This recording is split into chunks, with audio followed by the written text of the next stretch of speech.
A very good morning to all of you. Thanks to the Savitribai Phule Pune University for organizing this seminar on an important topic. Thanks to Professor Bhakre for laying down the theme of the conference. Special thanks to Professor Vidyadhar Kulkarni, Advocate Vidyadhar Kulkarni, for including me in this activity. The anchor said that if you have questions, you may jot down those questions and pass them on for being answered by us. But I have a lot of questions, and I am going to put all those questions to you, seeking answers from you. Before I begin, first an advance apology. If by chance what I speak hurts anyone, please forgive a senile old man for having lost control over his tongue.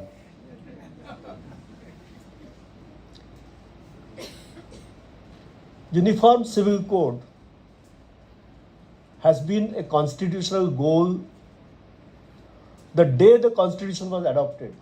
And unfortunately, we did not heed what our founding fathers wanted us to do. India, unfortunately, has a history of dissidence. We have been a divided people. And it is these divisions which have helped marauders from coming to India and plundering us over centuries. Even in Chhatrapati Shivaji's time, the number of Marathas who were working for other powers was tremendous. It is said that, Punekars will forgive me again for this. It is said that if two Britishers come together, they found an empire. If two Frenchmen come together, they found a beautiful city. And if two Punekars come together, they form three parties. This was about Naga Gore and S.M. Joshi. There was a Samajwadi Party, a Sanyukta Samajwadi Party, and a Praja Samajwadi Party. So, this divisive tendency that putting up something for the sake of identity, simply because I want to have my identity recognized, that I am someone. Agreed that every human being wants to distinguish himself from others. We don't want to be herded. But this does not mean that just for the sake of having a separate identity, we should put up something which hurts rights of people. If we say that equality before law and equal protection of law is the backbone of our constitution, then should we not ensure that everybody is treated equally? But then that we forsake and we go in for finding things which are really not relevant in today's times. Thanks to my friend, so that if there is a petition or some proceeding against me, I will say that this is recorded. So nobody could take an exception. See, basically, the parameters of personal laws have been outlined by the Law Commission itself in the questionnaire which has been circulated, for which submission is last day today.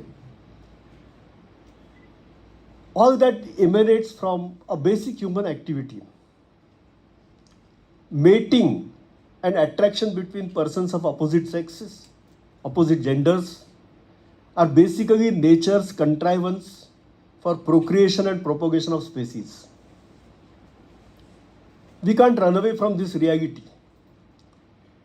And when mating takes place, children would be born from such relationships. Families are formed, and families are the basic unit of the society. Now, how this relationship has to be regulated is a question which we need to answer today, particularly in light of a plethora of judgments coming from the courts. Dr. Jyoti Bhakre possibly referred to some of those judgments. I will not refer to the judgments. You can see her talk and then go through those judgments.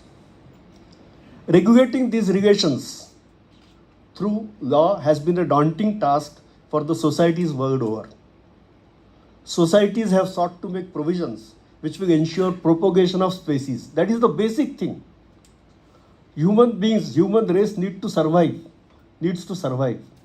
If human race does not survive, societies don't survive, then where are we? As it is, somebody has said in a TED talk, nothing sacrosanct about TED talk. It's not Baba Vakya Pramanam or Tukaram Bua Mantat.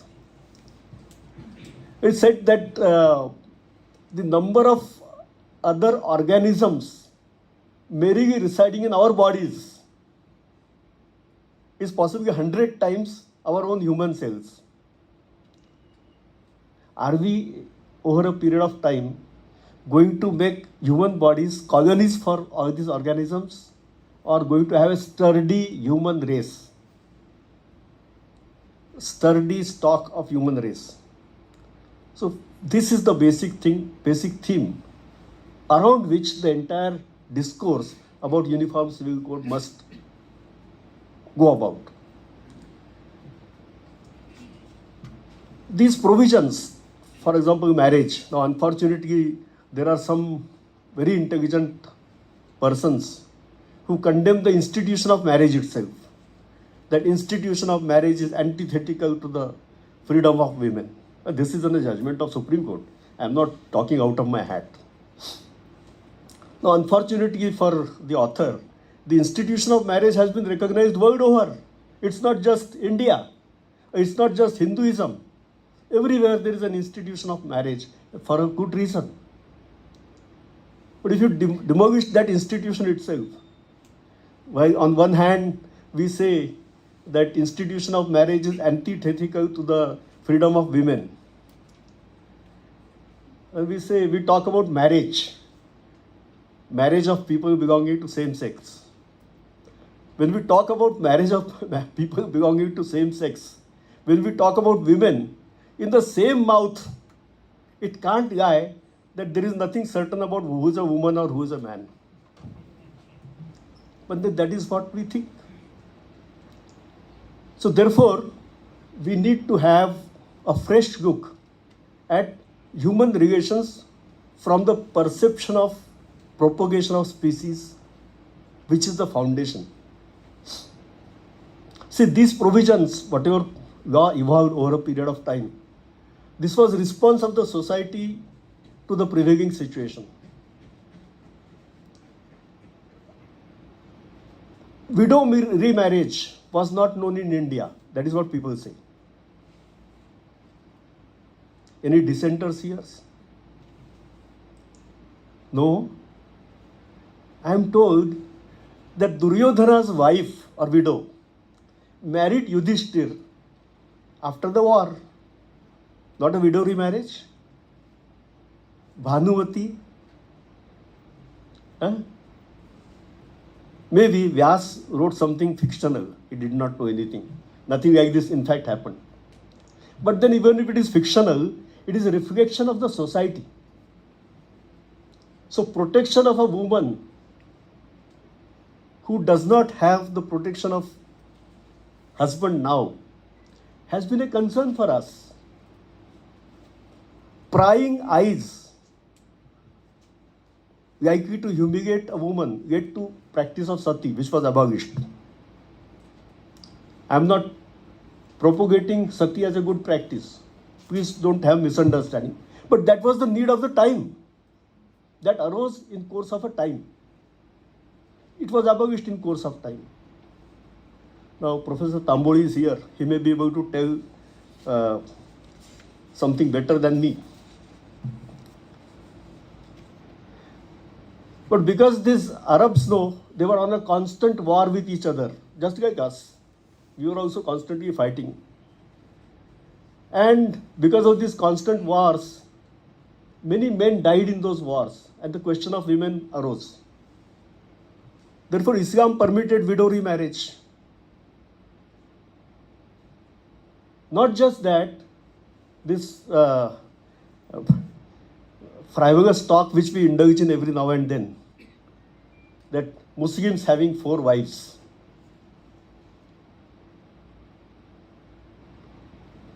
Because of so many widows being left in the lurch, the Prophet thought that it's better that they get married, they get a shelter. And possibly that was the reason why this practice may have arisen.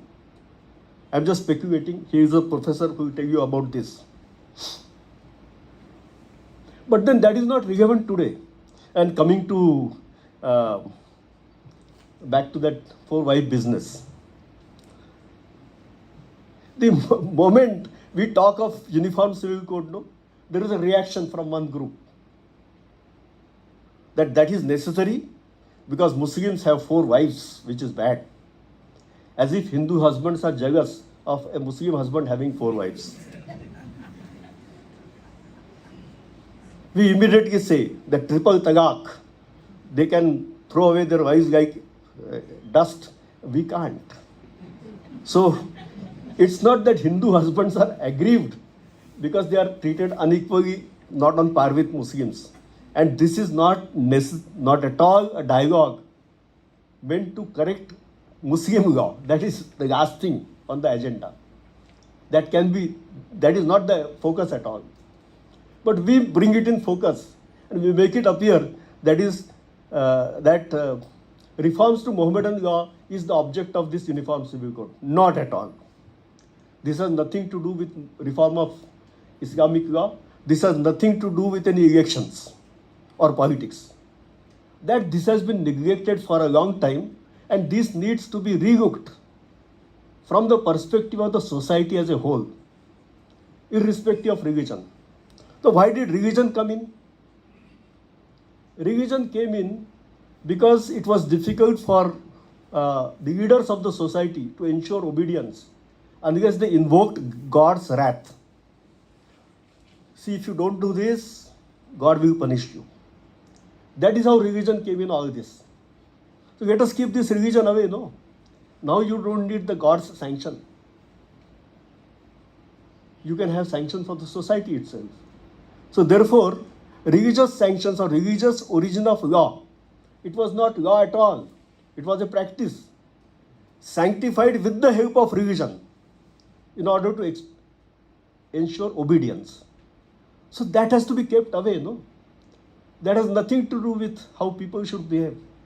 How people should behave should be decided by what is good for the society, for the stability of the society, for growth of the society.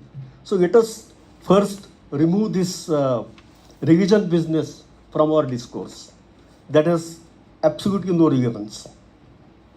And incidentally, Professor Tamboli will possibly corroborate me. Now, suppose Muslim men were to have 4 wives. There have to be 4 wives, no? 4 women available. What do the demographic figures show? For every 1,000 men, the general ratio is possibly 921 women. For Muslims, it is 950. So from where are the 3 more wives going to come? Even if we take that love jihad business seriously, there have to be women in the society, no? So therefore, this is humbug. There's nothing to do with reality. This is not the reality. Same holds good about this triple talaq business. How many wives are really thrown out by triple talaq? How many Muslims really have 4 wives? We never tried to find out. But we made it a beating stick. And by making it a beating stick, I just now spoke to Professor Gosavi, Vice Chancellor. that every action has an equal and opposite reaction. The moment we start thinking in those lines, we bring down the discourse to a lower level of a street fight. Uniform Civil Code has nothing to do with this street fight. It is a very noble agenda pursued by the present day leaders for the purpose of ensuring that the society is homogeneous, that we all fight the world. There is no question of fighting the world as such. We have no fight with anyone.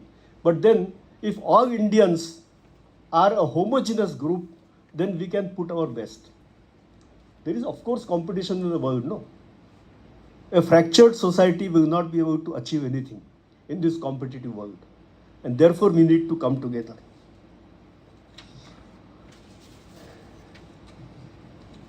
Now, while drafting Uniform Civil Code, we have to take into account what are the scientific needs of the society today, scientifically established needs of the society. How do we ensure propagation of human race and propagation of a healthy stock, not a rickety stock, ensuring that the best are born, best survive, best grow, and best pass on their genes to the next generation. And this is not valid for today when we talk of a code, because laws live for a long time. We have to think of 100 years down the line, next 100 years. What is going to happen in next 100 years? So therefore, we need to have serious scientific, sociological, economic, and historical studies. Without that, we can't go about bringing about uniformity, laying down some rules. I had the good fortune of meeting the members of the UCC committee headed by Justice Ranjana Desai in Delhi. There is a member there, very well-meaning person, but he has population control in his mind. Good, population control should be there. We have got a huge population and we need to curb that. But we have all sorts of knee-jerk responses. If any problem is presented, no, we immediately find a quick fix solution. No, quick fix solutions don't work on the long run, in the long run for the society, good of the society. Increase the age of marriage. Women's empowerment. Increase the age of marriage. Now, again, as discussed with Professor Gosavi, every action has equal and opposite reaction. Increase the age of marriage, and then what happens? Youngsters are here. I should not be so explicit before them. But when the sexual urges are at the peak, you tell them that Athato Brahma Jidnyasa, going for meditation. This is not going to work. In fact, many of my good friends who have been district judges, who have presided over sessions, trials in many cases over years are here, and they will corroborate me on this. How do many rape cases emanate? A young boy and a young girl want to experiment with themselves. And because there is no safe way of doing this, whatever they try to do clandestinely attracts attacks from those who see. And then gang rapes take place. Brothers, am I wrong? See many rape cases. Yesterday's newspaper also you can open and see. Any day. So should we not be thinking about having a possibly balance between ensuring that young children, young boys and girls can experiment their sexuality safely, and also ensuring population control. Increase of marriages is not the only solution. India is unfortunately becoming 51st state of the United States. So we borrow everything from them. What is the position of teenage unwed mothers in US? What are the numbers? You can check. So number of teenage unwed mothers is huge. What happens to those children? What about abortions which take place in US in young age? Justice Dave of Gujarat High Court deserves to be complimented for stating something against the present current. He said at this age, people did give birth, women did give birth to children. So at that advanced stage, I would not permit termination of pregnancy. Yet the girl gave birth to a child. Even in the past, it's not that unwed mothers in India did not give birth to children. But we had a system of taking care of such children. Anathagais were there. And it was organized in a proper manner. For a woman to be forced into adoption is a very serious thing. At Pune itself, a very leading gynecologist here, obstetrician and gynecologist, told about her experiences of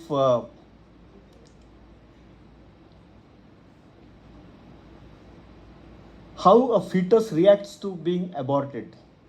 And the struggle, even at that stage, there is life, no. The struggle of that life, you can contact her and see those sonographies to find out how that fetus reacts to being thrown out. What impact does it have on the mother who has nurtured in her womb that child for a time? So these things are important. We need to consider these seriously when we think of uniform civil code. About women's empowerment. If they get married, their growth stops. Therefore, increase the age of marriage. Marriage stultifies them. Is this true? There is some photograph here. She did a lot of work, no? After being married. It's a question of changing the mindsets. There was a Chief Secretary of Maharashtra State, B.G. Deshmukh. So B.G. Deshmukh had suggested, it was not implemented by anyone. He said that for women, we need to have, at least for 5 to 10 years, half-time employment. They are regular employees, but they are permitted to work for half-time. During the period they nurture the babies, or when the children are in 10th or 12th standard, because there also a lot of nurturing is required. We don't cut off their economic power. We don't cut them off from the society. But there are many ways. My point is, there are many ways whereby we can think of women empowerment without increasing the age of marriage or without taking them. No. Now, I have a question. I don't know the answers. Increasing the age of marriage, that is forcing people to live in celibacy, when their sexuality is at peak. How far does this contribute to growth of LGBTQI community? I don't know. But can it not happen?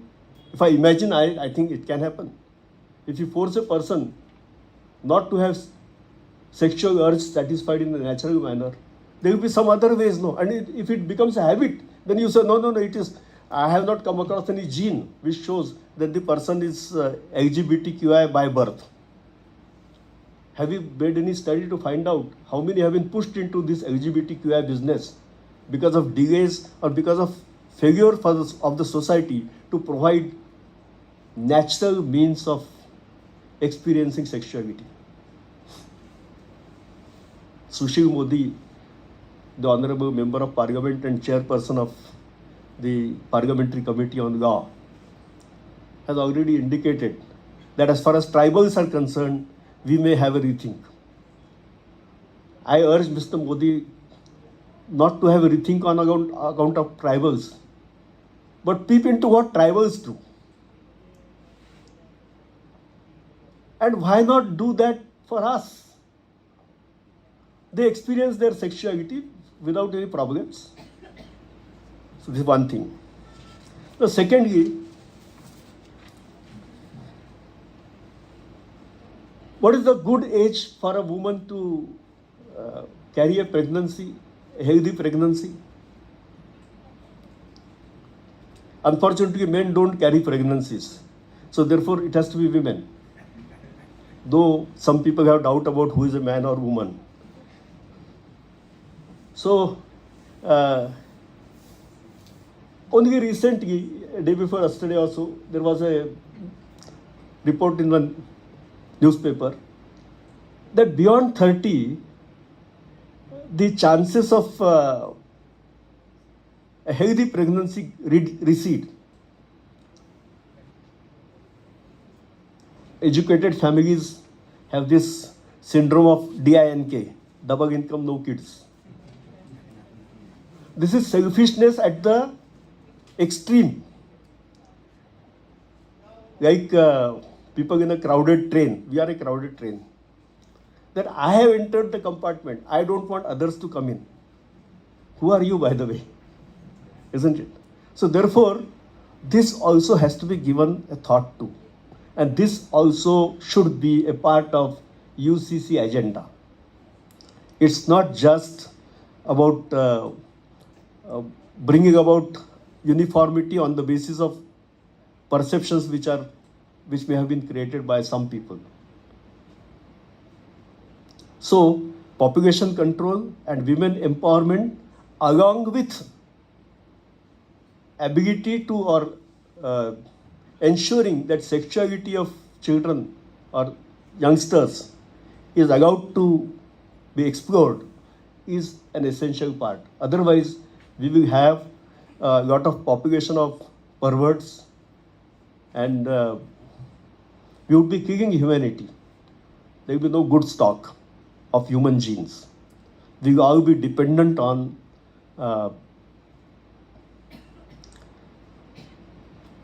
vaccines,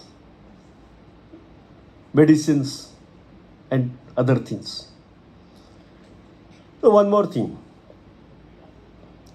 People say, what is there? There is no need for a father or a mother like that. Surrogacy is there. Test tube babies are there. And now courts have spoken on surrogacy, no? That baby Manji's case is very famous. Surrogacy. Recently, a Dutch court prohibited a person from donating his sperms. Yes. He has been prohibited, and if he does that, there will be a penalty. Huge penalty. All banks across the world have been told to destroy that sperm. Why?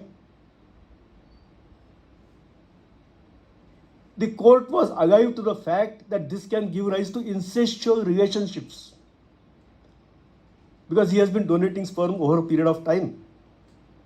And somebody born out of that sperm may marry or may mate with someone who also may have been born that way. I am not talking about Sagotra Vivahas, etc. Please don't misunderstand me.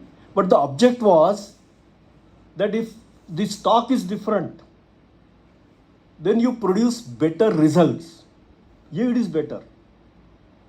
What is hybridization about? And we see something around us, no? So therefore, if we try playing God we are sure to destroy the humanity. So this is one thing which also the UCC has to take into consideration. Now enough about intercourse and pregnancies and deliveries.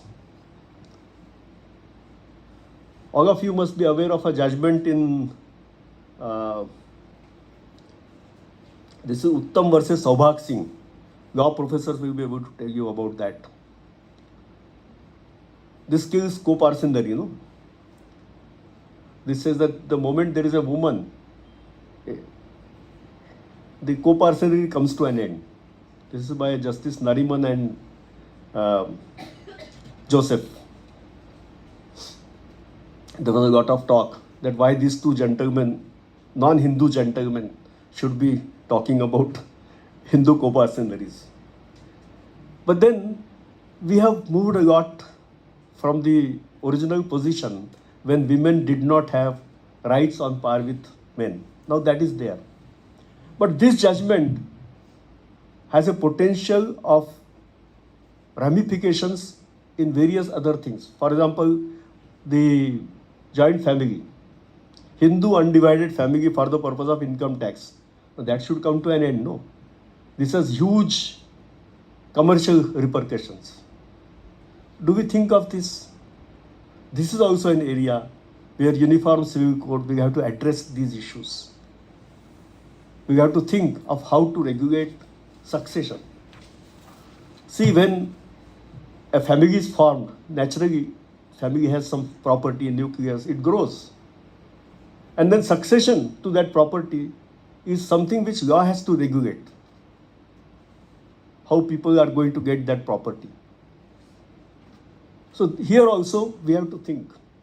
Ma'am has possibly gone, but I think she spoke about Goa, no? Yeah. Goa has a code, and she rightly said that there is no point in aping that code in Goa. We can't simply copy paste it into our legal framework. I think all of you keep a track of what is happening across the globe.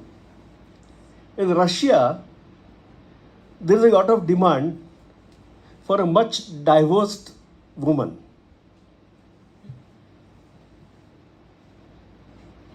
Shocked? Why should it be so?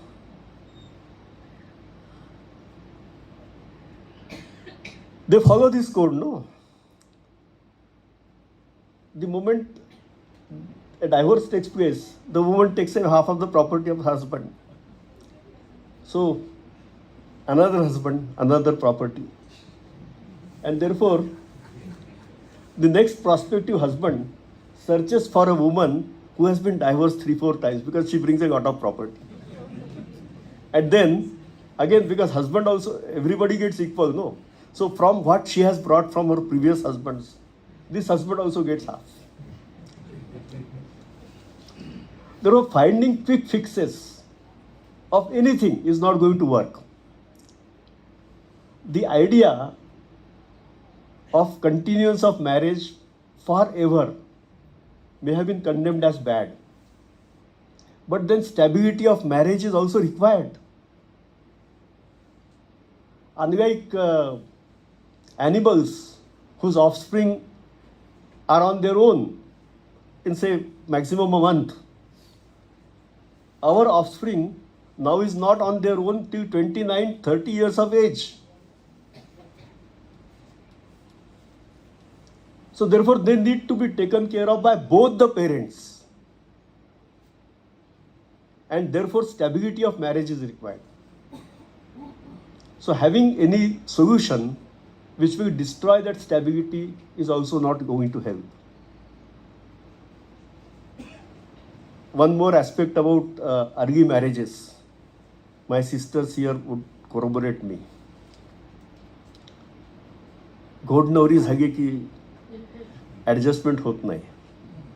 It's a question of social reform. So we need to consider this also, how far a full grown tree would be implanted in a new field and how will it grow? It's a question of their satisfaction, their being happy in a matrimonial home. Otherwise, we breed constant unhappiness. So all these things are required to be considered when we draft a uniform civil code, when we think of age of marriage. Now about lawmaking. We believe, we means not all of you, we judges and lawyers believe that law is the solution for all problems. Make a law, problem will be solved. We made a law, POXO, all atrocities against children have gone. We made a law, 498A. So, brought about peace and tranquility in all homes. But then, the unfortunate truth is this, that strength of every chain depends on its weakest link. And my friends here, will you please forgive me for saying this. And we, the courts, are the weakest link. If you can't fix a problem quickly, in the nick of time, then that law is useless. Youngsters, you read newspapers, no? So if you have noted one small item of news, there was a terror attack in Bombay. A session judge heard that matter for a long time and delivered a judgment sentencing some several persons to death. Now, a death reference is supposed to be heard by a division bench of the Bombay High Court.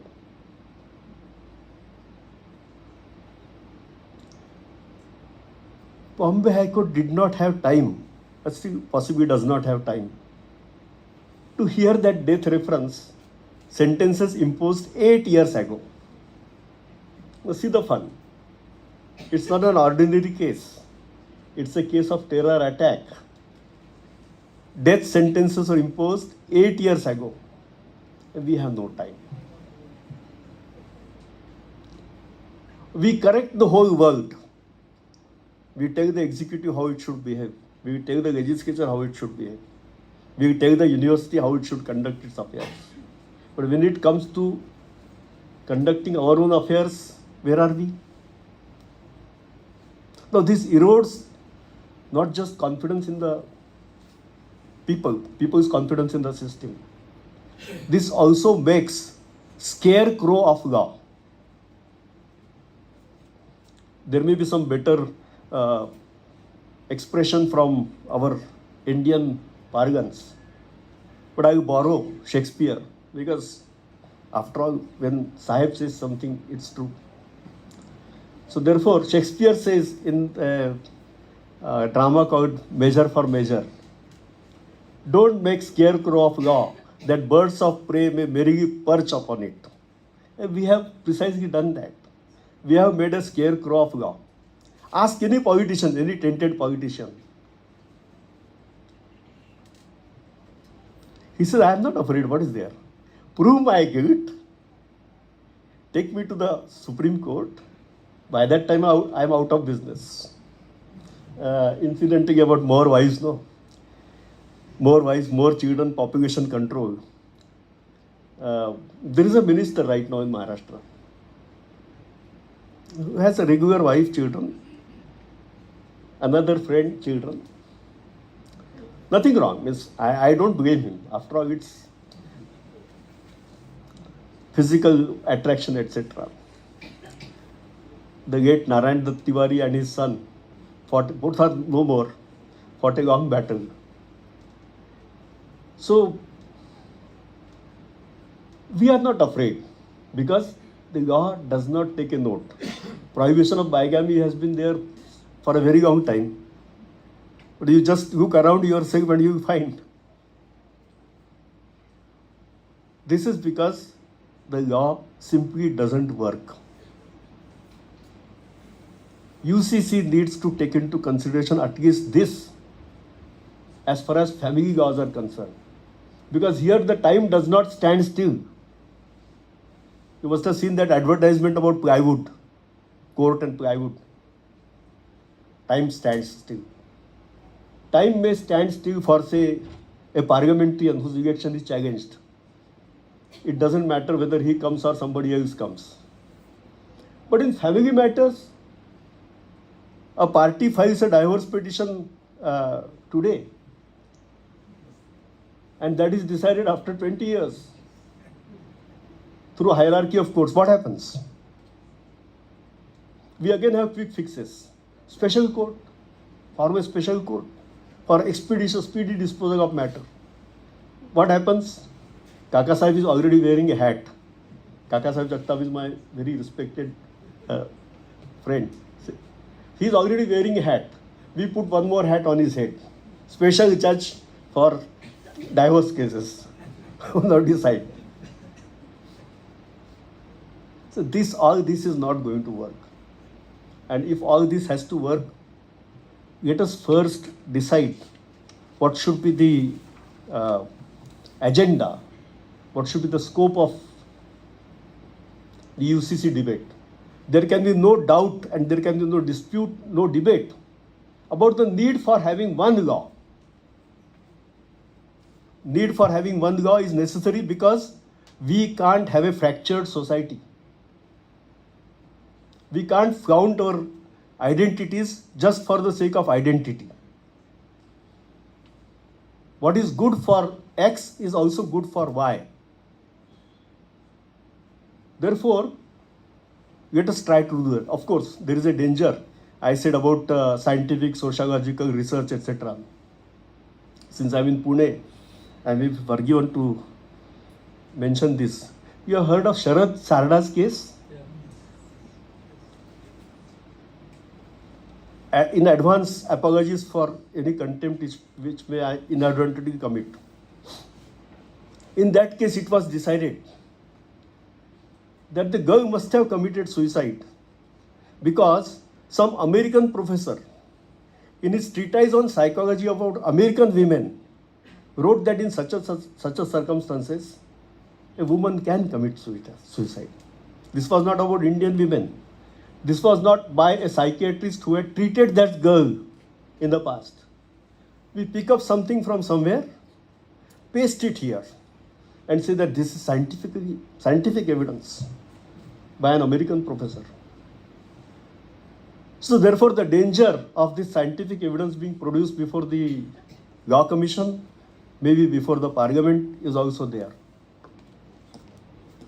As far as judges are concerned, judges may please refrain themselves from indulging in lawmaking.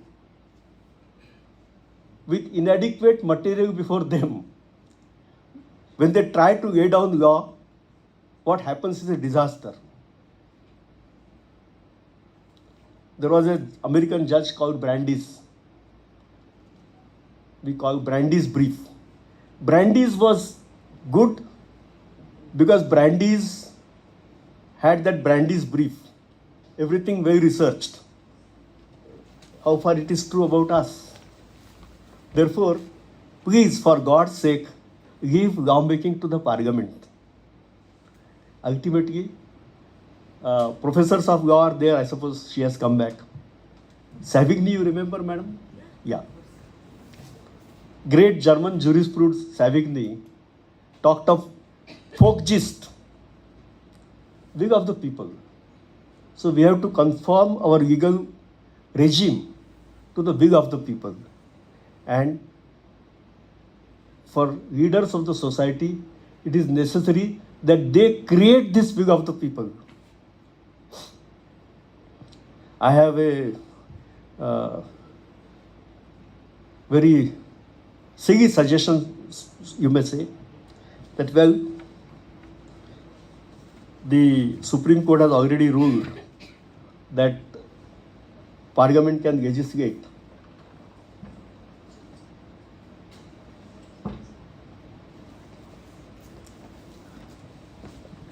So there is no doubt about that principle now. But all the same, let us allow some time for the principle to be tested once again. You all are aware of Indian Succession Act? Indian Succession Act has various sections for various communities. So right now begin with this, that we codify. Legislation and codification is different. We codify the existing law, existing provisions, so that we just cut off one thing, that religious connect, that religion is the source of law. No.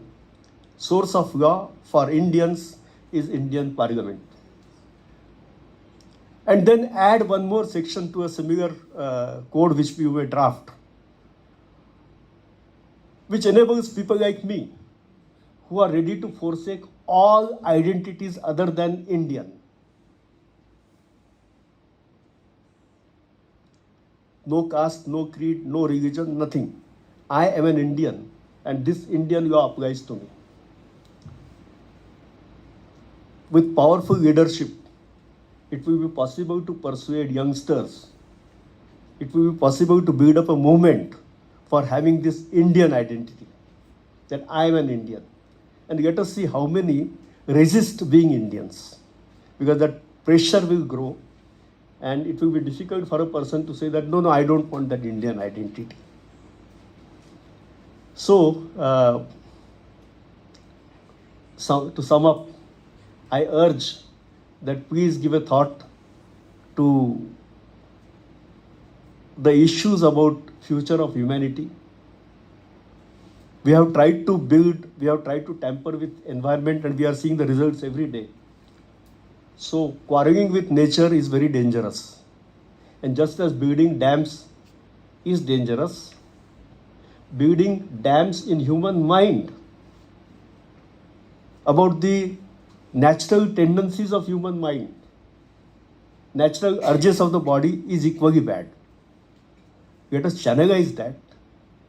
Let us ensure that we have the best stock of DNA in times to come. Thank you.